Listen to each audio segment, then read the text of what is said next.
দিনহাটা পৌরসভায় জাল building plan পাশের শিকার ব্যক্তিদের ডেকে পাঠালেন চেয়ারম্যান। বুধবার দিনহাটা শহরের বিভিন্ন ওয়ার্ডের মোট 15 জন ব্যক্তি এসে পৌরসভায় চেয়ারম্যানের সঙ্গে দেখা করেন। প্রসঙ্গত, এই 15 জন ব্যক্তি দিনহাটা পৌরসভায় জাল বিল্ডিং প্ল্যান পাশ কাণ্ডের শিকার হন এবং বেশ কিছু টাকা খুইয়েছেন, যার জেরে প্রায় 2 মাস আগে দিনহাটা পৌরসভার চেয়ারম্যান গৌরীশঙ্কর মাহেশ্বরী ইস্তফা দিয়েছেন। সেখানে নতুন চেয়ারম্যান হিসেবে শপথ নেন অপর্ণা দে নন্দী। তিনি শপথ নেওয়ার পর প্রথম এদিন 15 জন ব্যক্তিকে ডেকে পাঠান এবং তাদের সকলকে পুনরায় অনলাইন মাধ্যমে সঠিকভাবে বিল্ডিং প্ল্যান পাশের জন্য আবেদনপত্র জমা দেওয়ার কথা জানান। সবাইকে ডাকা হয়েছিল, 15 জন এসেছিল আজকে এখানে।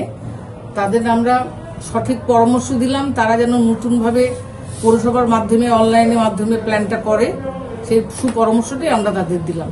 তারা কাদের কাগজপত্র আনতে বলা হয়েছিল, সবাই সমস্ত কাগজপত্র দিয়েছে এবং আমরা যেভাবে বললাম সেভাবে ওরা করবো।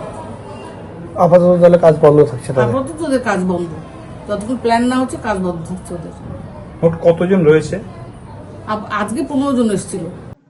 রায়গঞ্জবাসীদের জন্য সুখবর, যারা দীর্ঘদিন ধরে পেটের সমস্যায় ভুগছেন তাদের জন্য রায়গঞ্জ দিশারিতে আসছেন ব্যাঙ্গালোরের প্রখ্যাত গ্যাস্ট্রোএন্টারোলজিস্ট ডাক্তার ইরশাদ আলী, এইচএমডি, ডিএনবি।